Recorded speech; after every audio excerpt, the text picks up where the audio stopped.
বই খাতা, কফি, পানির বোতল এবং আমার ঘড়ি। এগুলা না থাকলে আমি পড়তে বসতে পারি না। আজকে লাইব্রেরিতে আরেকটা নতুন দিন শুরু হলো।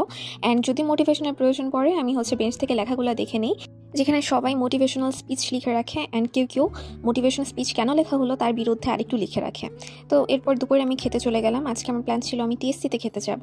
টিএসসিতে 20 টাকায় বৃহস্পতিবারে থাকে পোলাও এবং মুরগির মাংস। আমার কাছে খাবারটা খুবই অর্থিত লাগে, কারণ 20 টাকায় আসলে এর থেকে টেস্টি খাবার পাওয়া পসিবল না দুপুরে। পেট না ভরলেও মাঝে মাঝে ভালোই লাগে।